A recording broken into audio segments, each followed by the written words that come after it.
It's the summer of 1968. A rich girl named Mia comes from the city to visit her grandfather in the countryside. A poor village boy, Junha, can't take his eyes off her. His friends mock him. She's the daughter of a congressman. But love doesn't care about class. To their surprise, when he greets her, she waves back with a bright smile. That single glance sparks a fire neither of them can put out. Mia is curious about everything in the village. Even when Junha digs a beetle out of cow dung, she touches it with no disgust at all. Wanting more adventure, she invites him to explore a haunted house across the river. He instantly agrees. They take a small boat, not knowing danger is quietly waiting ahead. Inside the abandoned mansion, silence feels eerie. They push the creaking door open, step into darkness, and suddenly both fall through rotten floorboards. When Junha helps her up, a shadow flashes behind them. He opens a door to check and screams. Turns out, the ghost house is just a shelter for vagrants. Rain pours down out of nowhere. Their only boat drifts away, and the nearest ferry is miles away.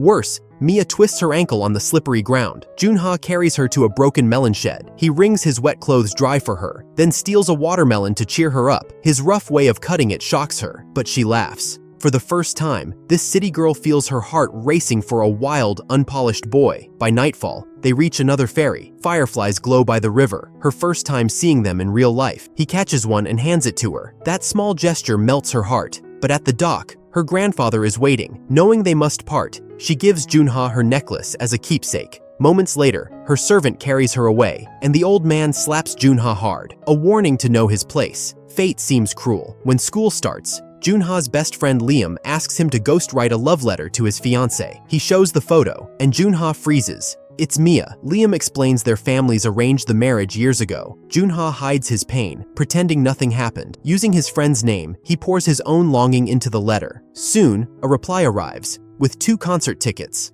At the hall, Mia steps on stage, elegant and radiant. Junha can't help standing up, lost in her beauty. Her piano piece sounds filled with hidden sorrow, and he's completely undone. After the concert, Liam offers her flowers. She glances into the crowd and locks eyes with Junha. For a second, time stops, but she can't approach him. Bound by family, she leaves. Junha stands frozen, clutching his bouquet. Yet moments later, he spots her running back into the hall. He rushes in. The hall is empty. Then suddenly, they bump into each other outside. Words are useless. Their eyes say everything. He hands her the flowers. Their reunion is brief but electric. That moment keeps Junha smiling for days. From then on, they exchange secret letters. But every line he writes deepens his guilt. One side is his dearest love, the other, his closest brother. Still, the fire in his heart only burns brighter. At the school dance, they meet again. Liam is there, so they pretend to be strangers. Yet each stolen glance tells the truth. The unspoken connection between them grows stronger with every look. When the music ends and Liam escorts Mia home, Junha's heart aches.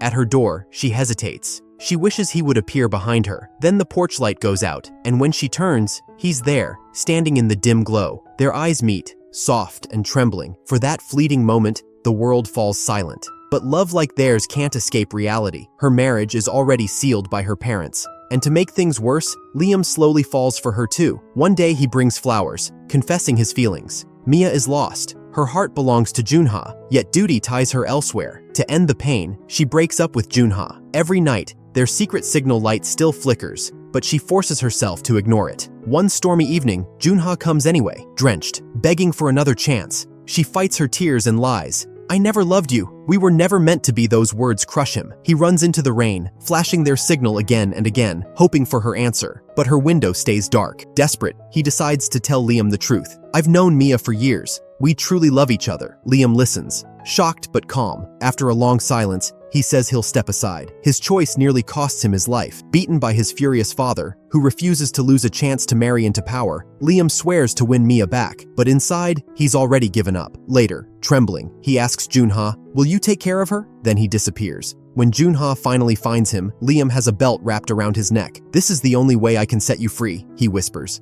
Liam survives. Barely. When Mia visits him in the hospital, Junha is there too. The three of them share one heavy silence. Friendship, guilt, and love tangled beyond repair. Seeing what his love has caused, Junha decides to leave. When Mia looks back, he's gone. Only her necklace remains on the door handle, a silent goodbye. She rushes out, searching through the crowded streets, crying his name, but he's nowhere. Her tears mix with the rain. That first love dissolves into the night. Junha vanishes. Years pass. One day, Mia meets Liam again. He's recovered. He tells her Junha joined the army, heading to war overseas. She runs to the train station, desperate to find him. Through the window, their eyes meet again. Her voice trembles as she calls his name. He turns away, forcing himself not to answer, but her cries pierce his heart like knives. He grips the necklace tightly and makes a silent promise. If I live, I'll never let her go again. Yet fate strikes again. In a fierce battle, his unit retreats, but before escape, an explosion hits. Years later, he returns from war. When they finally meet, Mia bursts into tears. He's alive, but her joy shatters when he quietly says, "I'm married." The room falls silent. She stares, heartbroken. Trying to hide the pain, he points at a piano doll on the table, but a little boy moves it away, ruining his disguise. Mia waves her hand before his eyes. He doesn't react, and in that moment, she realizes the truth. He's blind. Tears stream down her face. He tries to leave, but stumbles over a chair. She catches him, trembling. He takes out the necklace to return it. Instead, she puts it back around his neck, because that's where it belongs. Time passes. Mia eventually marries Liam, yet her eyes always carry a quiet sorrow, a memory sealed inside time. Years later, she revisits the river where it all began. Her daughter plays nearby. Then she hears footsteps. Turning around, she sees Junha's comrades holding his ashes. Her world collapses. She breaks down, sobbing uncontrollably. Only then she learns, he never married. He lied because he was blind, because he didn't want her to suffer. After her wedding, he built his own family, but the darkness consumed him. His ashes are scattered at the river where they first met, where love began and ended. Some stories never get a happy ending, and maybe that's why they stay in our hearts forever. This Korean film is titled The Classic in English. It was released in 2003 and stars Korean actress Sun Ye-jin. The movie doesn't rely on dramatic twists,